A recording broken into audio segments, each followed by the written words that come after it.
Los sube y baja de la economía y la política. Los que dicen y no hacen.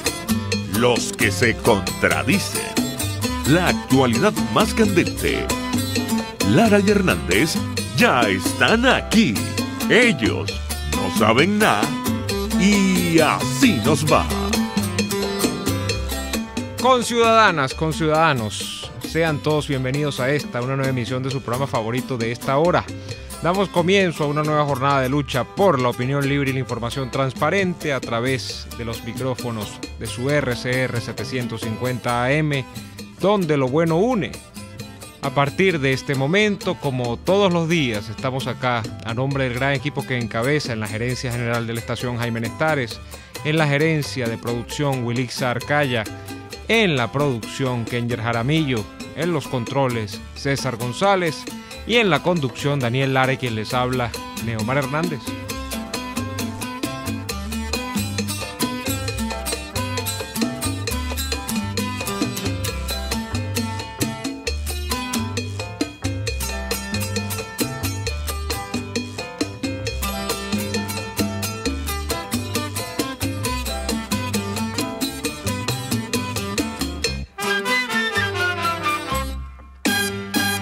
De igual modo, les recordamos que pueden sintonizarnos a través de www.rcr.tv, porque estamos en la radio que se ve. También pueden vernos en Periscope, @RCR750 es nuestra cuenta en Periscope, y en diferido nos pueden ver en lacavilla.com y en el canal de YouTube de la estación, que es Radio Caracas Radio. Daniel Lara, ciudadano Daniel Lara, bienvenido y buenas tardes. Presente. Muy bien. ¿Cómo está, bueno, doctor? ¿Cómo le va? Aquí estamos y aquí seguimos. Tú sabes, Neomar, que la noticia mundial hoy, con la que ha habido despliegue de medios, donde fundamentalmente se ha tomado, para los medios de la izquierda, porque hay que llamar las cosas por su nombre, esta gente que se llama progresista, y no al racismo, y ¿sabes? Y todas esas cosas de qué chévere es el mundo, qué chévere es la vida, qué bonito es vivir y todas esas cosas. Tienen hoy una fecha fundamental para sus posiciones. Y esa fecha es que hoy se cumple nada más y nada menos que el primer centenario del nacimiento de Nelson Mandela. Nelson Mandela, como todos sabemos, fue un luchador, sin duda alguna, sudafricano en contra del ominoso, terrible, espantoso sistema que fue el apartheid. El apartheid es ese sistema racista que condenaba a los negros y mestizos de Sudáfrica a estar en un escalafón menor que el resto de los supuestamente elevados seres de piel blanca. Pero ¿qué ocurre? Bueno, se hizo un gran acto, el orador, ¿quién más podría ser el orador en un acto como ese? Obama, porque Obama es el rey de la demagogia y del onanismo progresista con temas que se hacen tendencia pero que nadie analiza. En primer lugar, aquí, y Venezuela no ha escapado de eso, se ha colocado a Nelson Mandela como el jefe máximo absoluto de la lucha no violenta, un hombre que se aguantó 27 años de cárcel con trabajo forzoso, y no chistó y jamás mató a nadie, ni lanzó una piedra, etcétera, etcétera, cosa que es falsa. Nelson Mandela era, si hubiese sido un hombre pacifista no cae preso. Nelson Mandela lideraba un grupo violento, y contra ese apartheid se alzó de forma violenta, cae preso y ese grupo siguió actuando. Eso es una realidad que cualquiera puede verificar. Pero lo interesante de todo esto, te voy a leer esta frase, Neomar. No estamos abogando por la supresión física de la raza blanca, al menos no por el momento. Terrible esa frase, que podría decir supresión física de la raza negra o de la raza aborigen o de lo que sea. Pero estamos hablando de que alguien habla de que no se le escapa de la mente suprimir físicamente a personas en función de su raza. Eso no lo dijo Hitler, eso no lo dijo Botha, el presidente racista sudafricano. Eso lo dijo Julius Malema, que es el líder del Partido de los Guerreros por la Libertad Económica de Sudáfrica. ¿Qué ocurre? Ocurre que el Parlamento sudafricano, del cual es líder fundamental Nelson Mandela, aprobó por mayoría abrumadora recientemente una ley que despoja sin compensación alguna las propiedades de los ciudadanos blancos de Sudáfrica. El ponente de esa ley es este ciudadano del cual acabo de hablar, Julius Malema, líder del partido. ¿Cómo se llama el partido? Atención. Partido de los Guerreros por la Libertad Económica. Libertad Económica, así se llama. El nuevo presidente de Sudáfrica, de ese país que hoy celebra el centenario del nacimiento de Nelson Mandela, con un discurso de Barack Obama, es un tipo llamado Cyril Ramaphosa, que es un racista y que ha dicho la siguiente frase, Nevar, entre otras: hay que acelerar la redistribución de la tierra a los negros de Sudáfrica. Ustedes saben muy bien, los que escuchan este programa, que cuando un loco en el poder habla de redistribuir, normalmente lo que esconde es expropiar, claro, quitarle a alguien para darle a otros, en función de su adscripción política. En efecto, de lo que están hablando es de crear un nuevo apartheid en la Sudáfrica que celebra hoy los 100 años del nacimiento de Nelson Mandela. Pero resulta ser que me dediqué hoy a revisar la prensa, todo lo que se está diciendo con respecto a Nelson Mandela, y en YouTube transmitieron en vivo el acto, las palabras de Obama, y le dedicaron cientos de fotos, y la gente sale diciendo: ay, el legado de Mandela estará siempre presente. Y no saben que en ese país en el cual Mandela es ícono, hay en este momento en construcción un apartheid al contrario, es decir, una especie de venganza en contra de lo que planteaba Mandela ya al final de sus días. Después de 15 años de cárcel, Mandela planteaba que lo que había que hacer era evidentemente aprender a convivir y no a imponerse. El mundo está viviendo situaciones espantosas como esta. Los grandes medios no acostumbran a hablar de estas cosas, que es lo que a mí más me preocupa, sino que esconden detrás de una fachada donde el mundo es feliz, el mundo es bonito, el mundo de Disney, con Obama hablando, estas barbaridades que ocurren tras bambalinas. De verdad, Neomar, te digo una cosa: las preocupaciones que hay en el mundo son sumamente delicadas. Cada vez que tú revisas con mayor detenimiento lo que ocurre en determinados países, tú dices: caramba, pero pareciera que no vamos para adelante, pareciera que, como decían las abuelas, vamos para atrás como el cangrejo, Neomar. Así es. Como para atrás siguen, por cierto, bueno, lamentablemente, como para atrás siguen los gobernantes en Nicaragua, con Daniel Ortega y la Chayo a la cabeza. Yo estoy siguiendo más o menos la situación de Nicaragua y la verdad, Daniel, eso da dolor.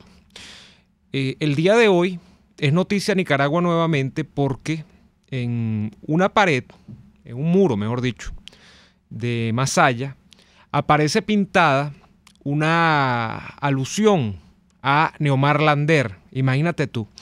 Y la famosa frase que acompaña el rostro de Neomar Lander en esa especie de mural que hicieron, pequeño mural, es aquella frase de que la lucha de pocos vale por el futuro de muchos, ¿no?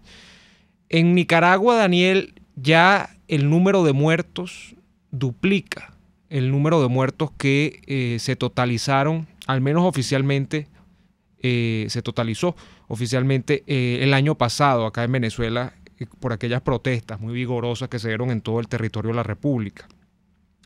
Y lamentablemente en Nicaragua, ayer lo comentábamos también, en medio de esas atrocidades que ocurren en el mundo, en Nicaragua no hay ninguna seña de que la situación vaya a cambiar. Hace como mes y medio, hace como 2 meses, comenzaban las protestas por aquel entonces, o tenían pocos días. Había un señor cuyo nombre ahorita se me escapa, que fue el vicepresidente de Ortega en una época cuando Ortega hizo ese primer gobierno, cuando dejó las armas y entonces, llegó al poder en Nicaragua con la revolución sandinista y todo lo demás. Y ese señor dijo que los Estados Unidos ya tenían todo listo, que Ortega había negociado su salida, que en Nicaragua iba a comenzar una transición a la democracia, que a Ortega lo que le faltaba para culminar ese pacto con el que había llegado a los Estados Unidos era no más que el sitio de llegada de su exilio dorado, del suyo y de su esposa, ¿no? Y por supuesto, me imagino que de una pequeña camarilla a la que le iban a dar impunidad. Yo cuando leí aquello no le di mucho crédito, ¿no? Y lamentablemente los hechos han confirmado mi pesimismo en ese sentido. Ortega sigue gobernando en Nicaragua, Ortega sigue matando gente en Nicaragua, y en Nicaragua se sigue produciendo algo que ya los venezolanos lo hemos vivido suficientemente en los últimos años. Y es que amén de los comunicados, y ayer salió uno de la ONU, donde, bueno, sí, se responsabilizaba de la represión al gobierno nicaragüense, donde se hacían llamados a esto y a lo otro, pero más allá de los comunicados, no hay acciones efectivas que permitan atenazar a unos locos desquiciados en el poder que acaban con un pueblo entero. Y que acaban a plena luz del día, que no es que lo hacen disimuladamente. Y tanto en Nicaragua como en su momento en Venezuela, la evidencia parece ser suficientemente abrumadora, ¿no, Daniel? Que mucha gente dice, bueno, ¿y cómo se desatan estos nudos gordianos? Bueno, estos nudos gordianos, lamentablemente, porque usted vaya a votar, no tiene usted garantizado que la situación va a cambiar. Estos nudos gordianos, porque usted invoque a la comunidad internacional, lamentablemente, más allá de los comunicados, no se ve cómo atenazar a estos locos. Y la situación en Nicaragua es básicamente la situación de Venezuela, que se resume esencialmente en una situación de secuestro, en una situación donde estos tiranuelos modernos saben que las potencias del mundo, número uno, viven inmersas en unos tiempos históricos que no son los tiempos de la injerencia directa, viven inmersas en una infinitud de problemas geopolíticos y geoestratégicos que muchas veces hace que temas como Venezuela o como Nicaragua, pero sobre todo como Nicaragua, porque Venezuela todavía reviste alguna importancia, ¿no?, en términos geopolíticos, pero que Nicaragua, ¿qué importancia tiene para el mundo? Bueno, saben eso estos señores, y entonces se aprovechan y, como dice uno en criollo, se comen la luz como les da la gana, porque dice, aquí no van a venir a buscarnos, aquí podemos hacer lo que queramos, porque además, y esto es esencialmente ya una cosa sistemática, han corroído hasta las entrañas, y ayer hablábamos de esto también, a la oposición interna, y la oposición interna o no tiene ninguna capacidad de respuesta, o ha sido cooptada absolutamente por los sanguinarios gobernantes, o simplemente, bueno, está tan disminuida que no tiene cómo actuar, ¿no? O sea, no hay manera, o no representa lo que haga esta oposición interna ninguna real amenaza para el régimen gobernante. Esto es lo que ocurre en Nicaragua. Yo decía ayer, Daniel... Omar, sí. El gran punto, te escuchaba con atención, ¿no? Porque por supuesto el tema de Nicaragua es importante por lo que allí se está desarrollando, pero también por los usos, cuando ya nos quedan minutos para ir al corte, también por los usos tendenciosos y manipuladores que se le da para hacer paralelismo con la situación venezolana. Siempre, desde mi punto de vista, por el lado fácil, sin ahondar en el asunto. Yo creo una cosa, y lo he dicho en varias oportunidades. A mí me parece equivocado, me parece fuera de lugar la estrategia, si es que se puede llamar estrategia, o el plan, si es que se puede llamar plan, de la falsa oposición venezolana, que por algo es falsa, cuando dice que en defensa de la Constitución del 99, Maduro debe renunciar. Porque cuando hacen eso, están diciendo simple y llanamente, chavismo sí, Maduro no. ¿Qué pasa si Maduro sale hoy del poder y queda intacto ese entramado maléfico que significa la Constitución del 99? Que el mal sigue. El problema ya no es Maduro. Maduro es el árbol que impide ver el bosque. Igualmente pasa en Nicaragua. Ejemplo, Neomar. Bueno, nosotros aquí hablamos hace un tiempo de lo que fue la salida de Mugabe del poder en Zimbabue. ¿Se acabó la tiranía? ¿Se acabó la desgracia que ocurría en Zimbabue? No, pero salió Mugabe del poder. La salida de Daniel Ortega del poder ¿significaría que el sandinismo dejaría de matar? Yo creo que no. Yo creo que más bien habría un impulso, porque salen de Daniel Ortega Y como salen de Daniel Ortega, necesitan restablecer el orden. Y para restablecer el orden, como la comunidad internacional lo que quería era y la Iglesia Católica de el Pancho comunista lo que quería era la salida de Ortega, sale Ortega del poder, pero que se restablezca el orden. Y a partir de ese momento, todos los muertos que haya a partir de ese momento van a ser muertos necesarios porque había que restablecer el orden. Así de asquerosa es la realidad internacional. Por eso que yo desconfío muchísimo de esos llamados a la comunidad internacional y tal y más cual, porque después que uno conoce lo que fue la masacre de Srebrenica, después que uno conoce lo que fue Ruanda, después que uno conoce lo que han sido las situaciones terribles que se vivieron en Centroamérica, por supuesto, y en América Latina, y en Europa, en la propia Europa, con situaciones terribles en los Balcanes, uno de verdad no puede hacer menos que desconfiar de cualquier cosa que sea llamada comunidad internacional, porque la forma como actúa es arteriosclerótica y normalmente con muy poca memoria. Vamos a ir a la pausa y volvemos Y Así Nos Va, con Daniel Barnaghi, que está con nosotros el día de hoy acá, el profesor Daniel Barnaghi. Ya venimos con más.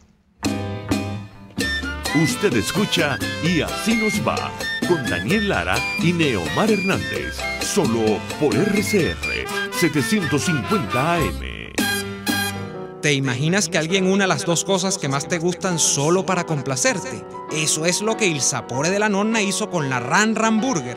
Una pizza rellena con 500 gramos de carne, rodajas de tomate, queso, jamón y tocineta. La unión perfecta de una pizza y una hamburguesa. Con la Ran Ran Burger, Il Sapore della Nonna te da lo mejor de dos mundos, sin perder ese sabor característico de cada uno.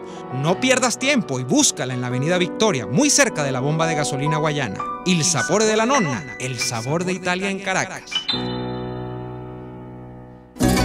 RCR 750 AM, porque lo bueno une.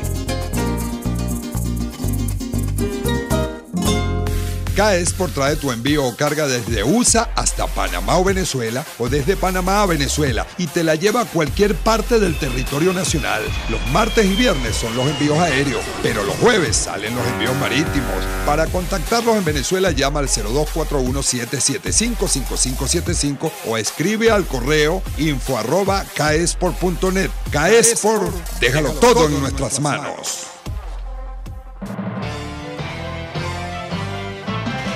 A las 6 de la tarde, la entrevista. Siempre damos la cara. Exponemos nuestra opinión, duélale a quien le duela.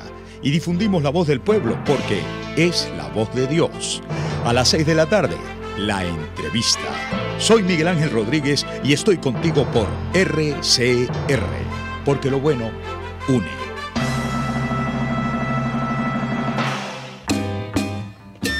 Les estamos presentando Y Así Nos Va, cuando se tiene algo que contar, con Lara y Hernández, solo por RCR 750 AM.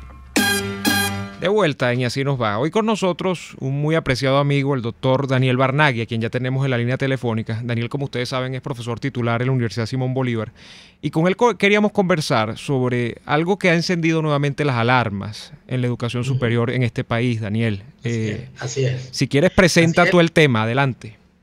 Sí, en efecto, hay una preocupación que no es nueva para los que somos producto de las universidades venezolanas, sobre todo de las universidades públicas y autónomas, y también, por supuesto, de algunas universidades privadas.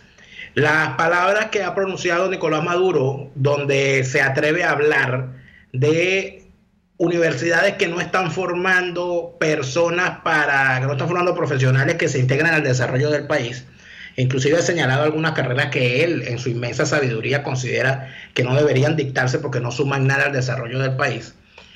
Han sido tomadas como chiste porque, como decíamos ayer, se ha tomado la cosa por el lado de que, un autobusero que no terminó bachillerato hablando de universidades y tal. Pero cuando uno echa una revisadita a todo lo que ha hecho este régimen en materia educativa, a lo que han plasmado en el Plan Nacional Simón Bolívar, en el Plan de la Patria con respecto a la autonomía universitaria y poner prácticamente al servicio de la revolución a las universidades, cosa que no es un secreto para nadie, y en la Universidad Simón Bolívar lo saben muy bien. Daniel Barnaghi, tú que haces vida en la Universidad Simón Bolívar, que ha sufrido esos embates, yo creo que es necesario que nosotros centremos el debate en el punto fundamental. Esta gente quiere acabar con la autonomía universitaria y poner las universidades al servicio de la agenda del régimen. Sí, bueno, en primer lugar, feliz tarde a los dos, Neomar, un gran gusto escucharte, Daniel, igualmente, amigos, colegas, queridos. Saludos. Bueno, realmente, Daniel, presentaste muy bien el mapa que estamos trazando. Quisiera ir de lo particular a lo general. En el caso, por ejemplo, de la Universidad Simón Bolívar, bueno, todas las universidades nacionales, como se sabe, las elecciones de autoridades universitarias están suspendidas. Uso la palabra suspendida entre comillas, porque nosotros entendemos qué quiere decir suspensión. De alguna manera, la voluntad que nosotros los profesores, los estudiantes, los egresados pudiéramos tener de elegir a nuestras autoridades universitarias, bueno, está entre comillas otra vez suspendida. En el caso, por ejemplo, de Simón Bolívar, tenemos uno de los vicerrectores, es un vicerrector pues impuesto por el gobierno, lo cual, bueno, es la primera vez desde que se decretó la autonomía de la Universidad Simón Bolívar, donde esto ocurre, y más allá de las opiniones personales que pueden existir en torno al profesor, bueno, realmente es una situación dura, dolorosa y poco agradable desde el punto de vista académico. Eso es un reflejo fiel, perfecto, digamos, del plan, entre comillas también de la patria, que tiene para con las universidades el gobierno nacional, donde cualquier forma de disenso, pues tiene que ser cortada.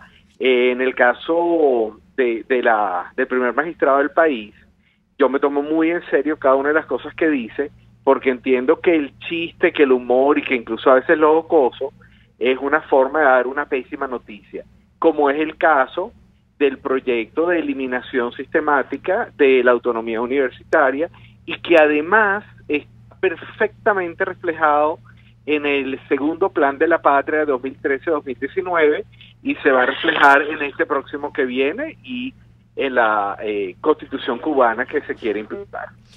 Daniel, cuando hablas del plan de la patria, hablamos de una realidad que inclusive tiene años rondando, como tú has dicho, el plan, quizá el primero que se conoció y que al que muy poca gente, por cierto, le prestó atención en su momento, es ese plan que arranca con el primer gobierno de Maduro y ahora se pretende todavía llevar un plan de la patria que tiene miras de alcance hasta el 2025 y en ese plan justamente parece que la educación lógicamente tiene su meta y su meta es, bueno, distribuir o decir qué tienen que estudiar los muchachos y esto va desde no solamente la educación superior, esto pasa por los primeros años de la temprana infancia de cualquier sujeto y de su formación académica, ¿no? Pero cuando se habla de que hay carreras, que es lo que ha dicho Maduro, de que hay carreras que francamente no contribuyen al desarrollo nacional, allí como que se enciende una alarma, ¿no, Daniel? Porque cuando hablamos de la Simón Bolívar, por ejemplo, estamos hablando de carreras muy vinculadas digamos, a las ciencias duras, en algunos casos.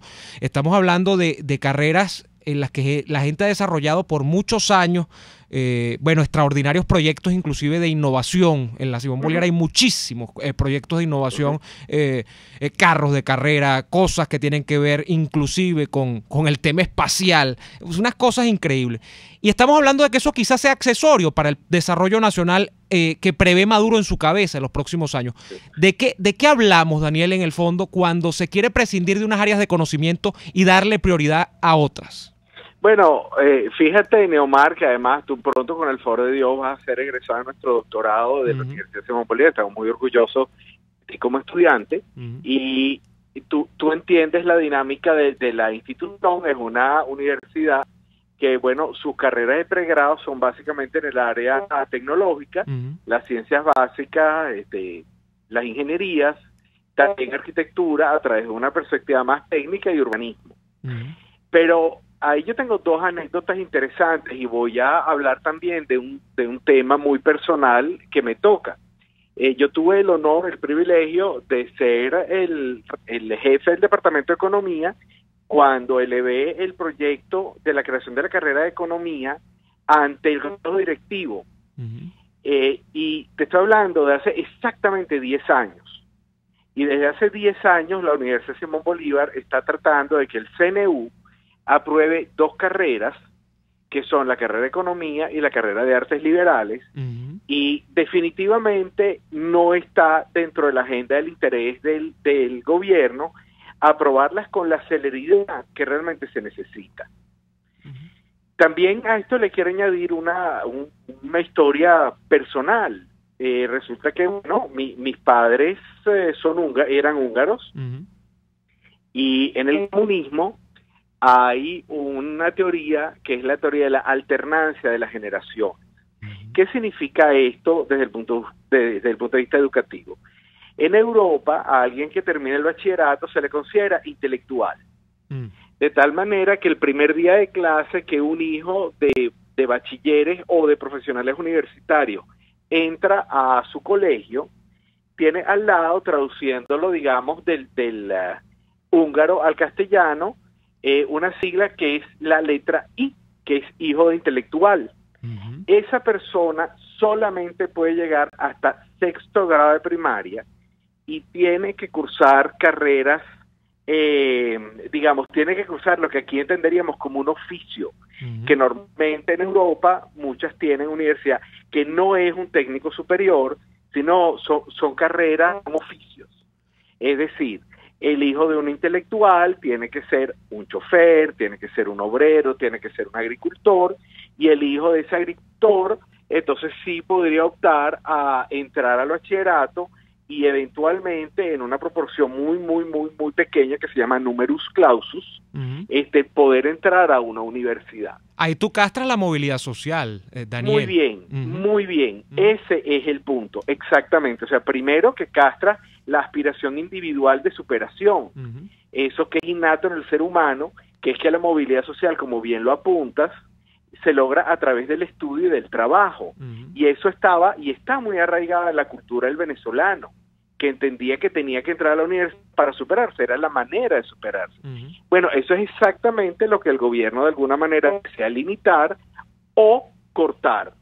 Primero, que el gobierno piensa que con eso se va a dar una gran cantidad de dinero, porque le tendría que dar menos presupuesto a las instituciones, pero en segundo lugar, detrás de lo que está en ese proyecto es un proyecto de control social por la vía de la educación. Y eso obviamente es terrible. Daniel, vamos a hacer...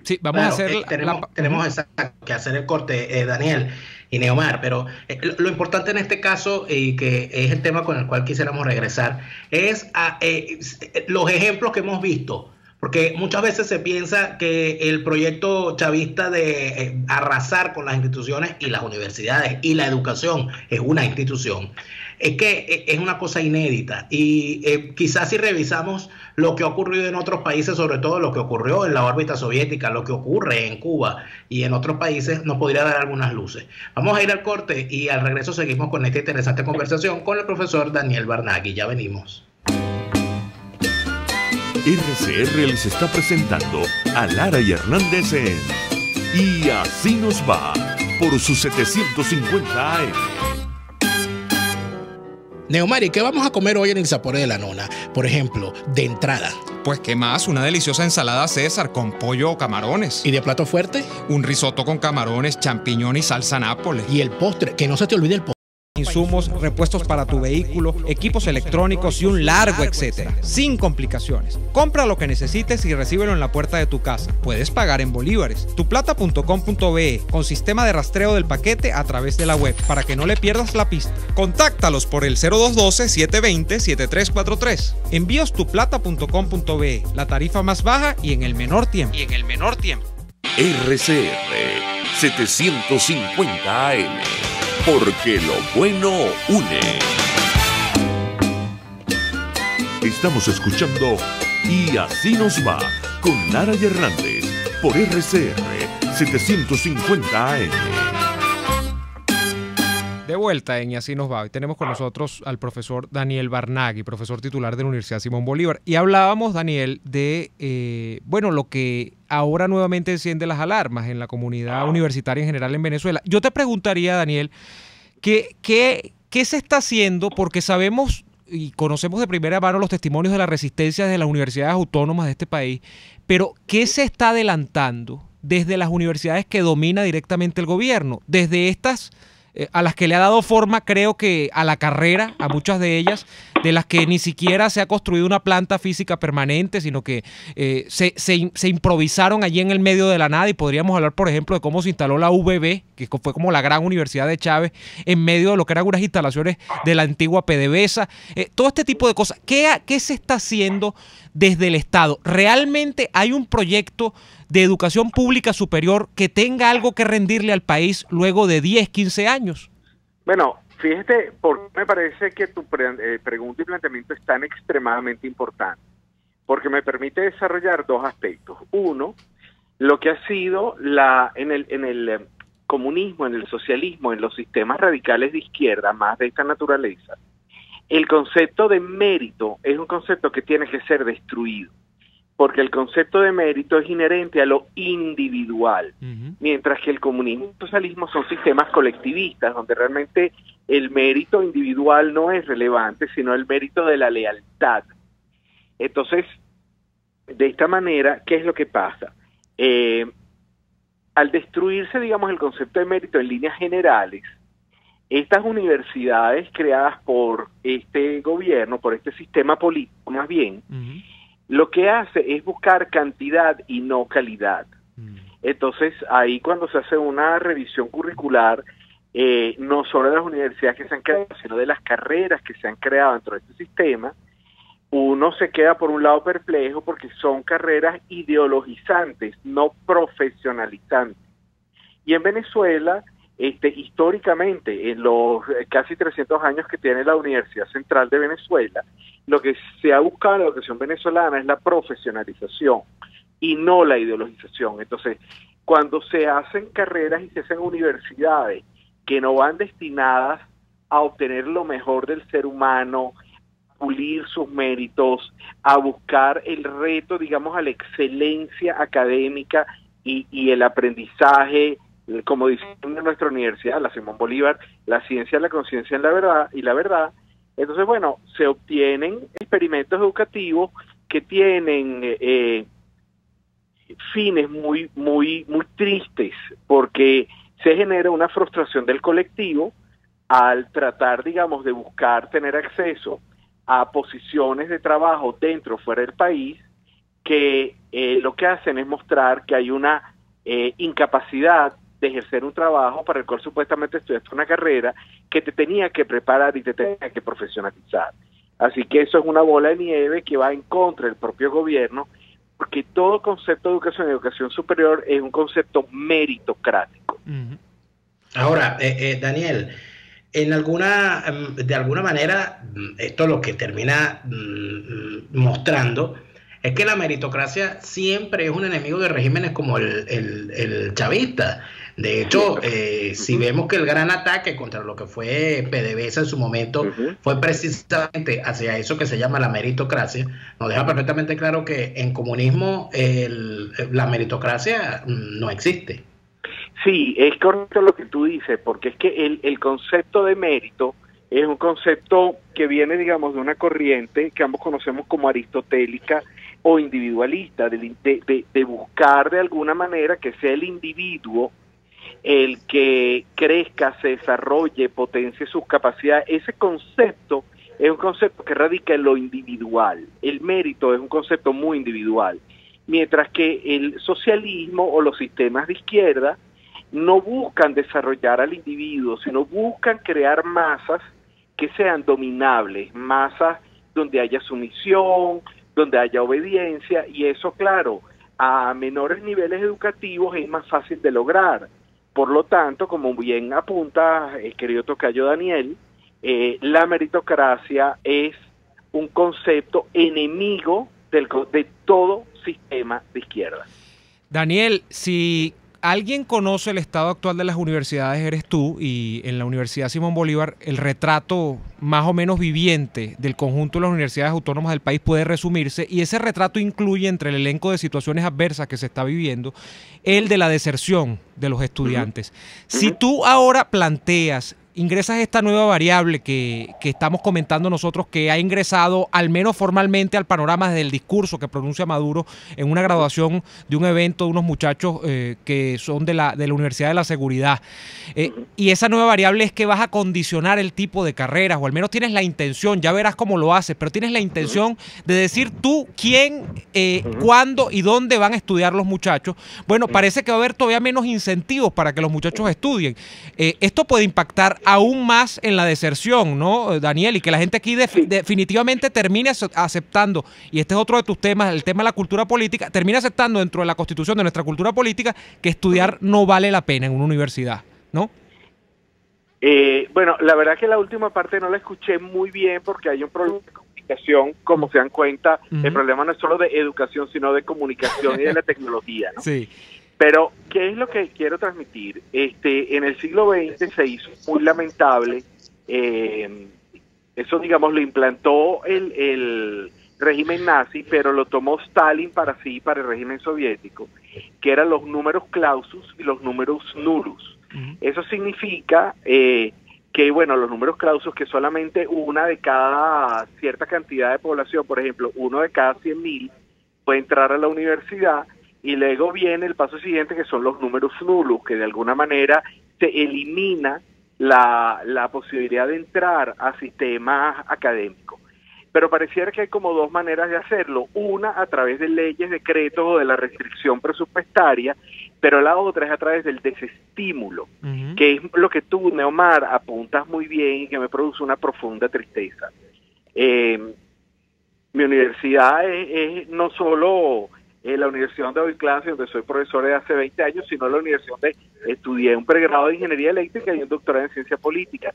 Siempre fue una universidad con mucha gente, con los mejores profesores, los mejores estudiantes. Realmente yo estoy muy, muy orgulloso de que mi vida sea la universidad y que la universidad sea parte de mi vida como lo es. Pero cuando tú vas en estos días a la universidad, te encuentras una universidad sumamente vacía, donde hay muchos menos estudiantes de los que uno estaría acostumbrado a ver, y también donde colegas valiosos y queridos se han tenido que retirar o por razones económicas o por razones de buscar un tipo de futuro en otro país. Y eso es lo que yo creo que de alguna manera está buscando el gobierno. Está buscando reducir el tamaño del sector universitario para hacerlo más controlable. Desafortunada o afortunadamente, sí, pero que los interrumpa, las instituciones siempre triunfan sobre este tipo de sistemas políticos. Siempre lo trascienden, siempre el germen de la universidad está en el alma, en el corazón de las personas, y yo tengo la esperanza de que igual va a pasar en el caso venezolano, donde todo el que estudia en una universidad pública, autónoma, siempre va a querer recuperarla, y por supuesto que en el tiempo eso va a ocurrir. Las universidades se van a recuperar una vez que haya un nuevo sistema político y social en el país. Sin duda, Daniel, pero hay otro asunto. Estamos conversando, como ya saben, con el profesor Daniel Bernaghi, amigo de esta casa y parte de esta casa también, basta decir. Pero claro que hay sí, una cosa que a veces se hace difícil analizar, porque mucha gente le escurre el bulto. Pero ¿hasta qué punto estas universidades venezolanas que hoy son objeto de tantos ataques por parte de este régimen no arrimaron el hombro y colaboraron para que este régimen se entronizara? Porque cuando nosotros revisamos a las principales cabezas del régimen chavista en determinados momentos, en posiciones clave para la destrucción de la nación, nos encontramos con personas que eran altos académicos respetadísimos en universidades públicas. El caso de Giordani, es el caso de este señor Felipe Pérez Martí, es el caso del señor Navarro, es el caso del señor Merentes. Entonces, ¿hasta qué punto las universidades permitieron que en su seno anidaran personajes que en realidad lo que querían era participar en una desgracia contra una nación como esta?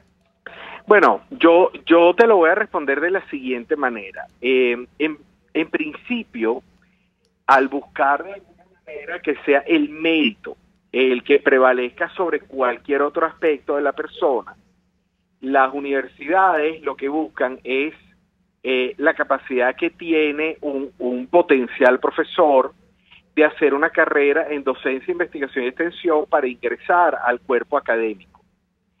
Esa es la visión natural, normal y tradicional que históricamente ha prevalecido en las universidades a todo lo largo de su historia, desde la Edad Media. Pero eso parte de una premisa, que es que toda persona que busca la vía académica, lo que busca, o su interés, un interés superior, altruista, humanista, humanizante, independientemente del área de conocimiento. Uh-huh. Lo que ocurrió en Venezuela no es que sea inédito, porque por supuesto que hubo gente terrible con las más altas calificaciones que, por ejemplo, asesoraron a Hitler, asesoraron a Stalin y a muchísimos otros dictadores a lo largo de la historia reciente de la humanidad. Pero las universidades y las instituciones trabajan básicamente por las expectativas que se tienen de esas personas que quieren hacer vida académica. En el caso venezolano, y a lo largo de la historia también, debo reconocerlo, el mal puede ser sumamente atractivo. La compensación, la búsqueda, la adulación al ego, la posibilidad de protagonizar,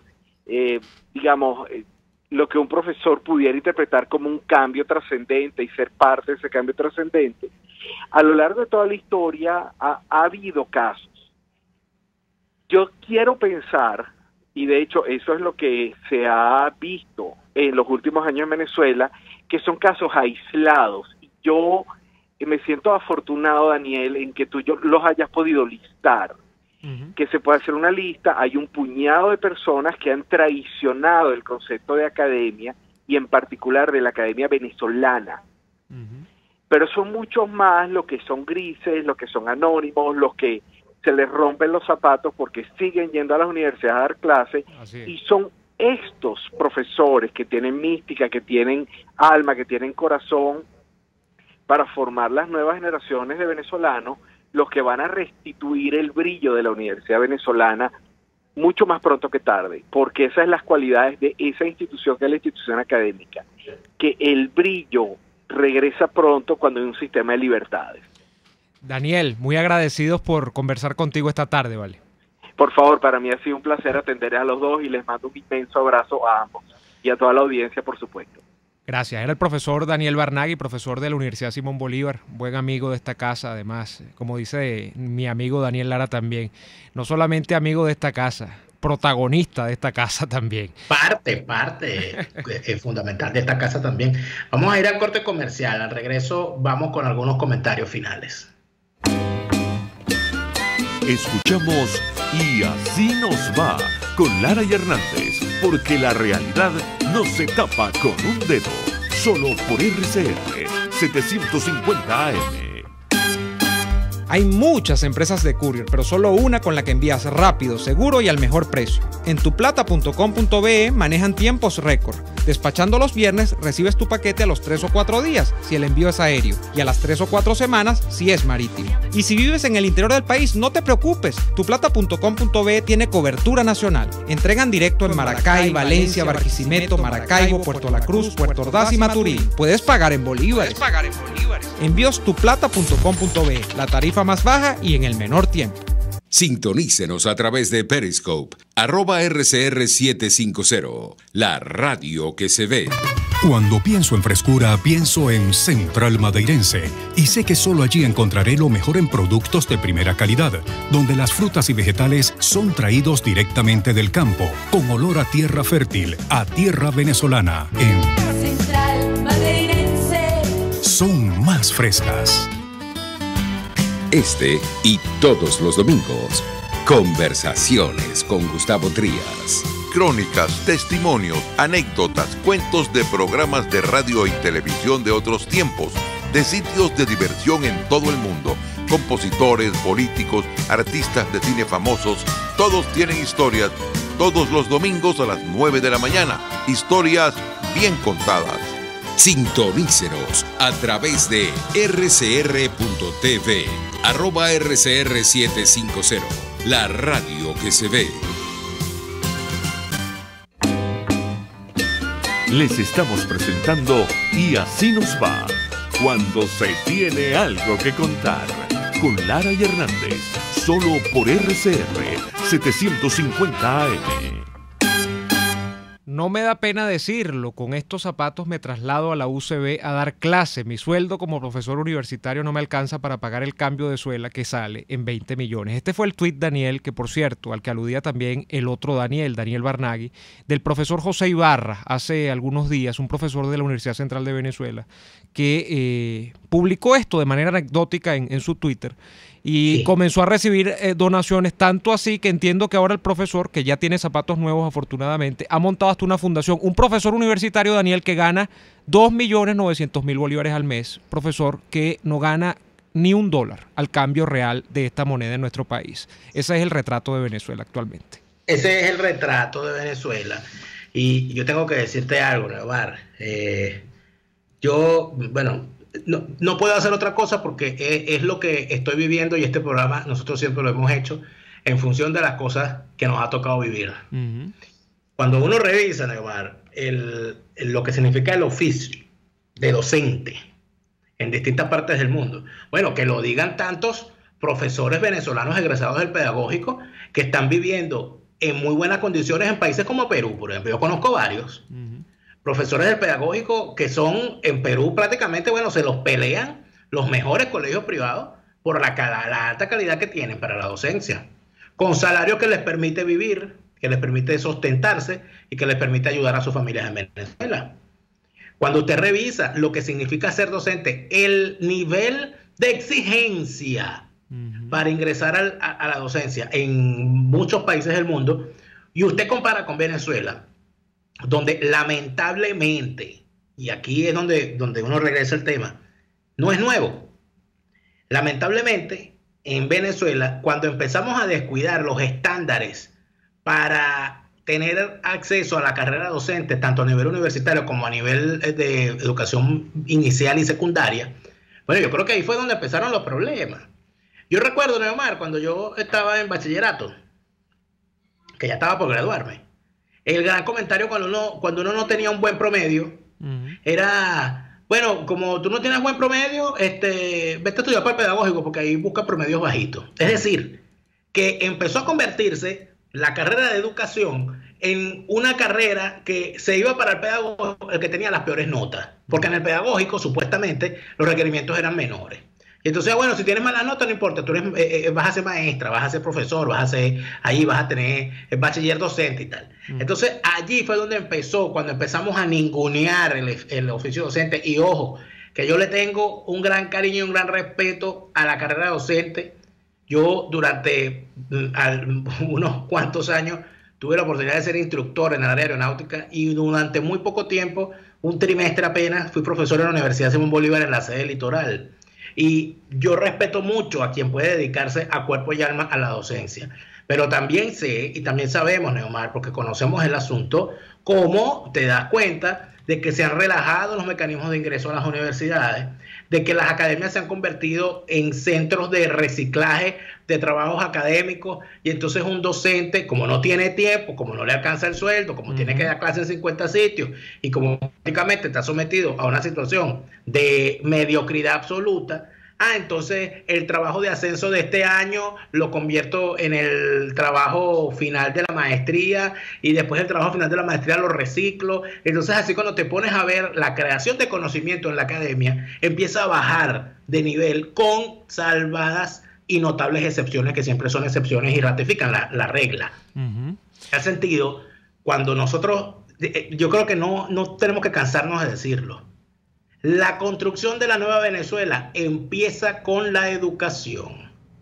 Si nosotros de verdad no entendemos que lo que le viene a Venezuela para renacer de sus cenizas, para hacer una nueva Venezuela, es la educación, y más allá de lo que significa el aula de clase. Mira, sé que me queda poco tiempo, pero fíjate algo para ilustrar todo esto. En estos días, entrando a una dependencia pública de la alcaldía de aquí de esta ciudad, me encontré con un anuncio en las puertas de la alcaldía. Una campaña institucional que dice: la democracia no comienza ni en Berlín, ni en Bruselas, Berlín la capital de Alemania, ni en Bruselas, la sede de los poderes públicos europeos, ni en Dresden, que es la capital de esta región, de este Estado federal. La democracia comienza en la puerta de tu casa. Eso es una gran realidad. Igual pasa con la educación. En la puerta de su casa empieza la nueva Venezuela. Si usted no trabaja para ella, usted está contribuyendo con que este régimen siga donde está. Nos vamos con mensajes como el de Alonso Becerra, que se pregunta si la comunicación social pudiera pasar a ser considerada en este contexto una carrera que no aporte entonces al desarrollo del país. Bueno, Alonso, el gobierno siempre tiene más apetito por tener medios públicos, ¿no? Parece que no le basta a los que tiene, aunque tengan muy bajo rating.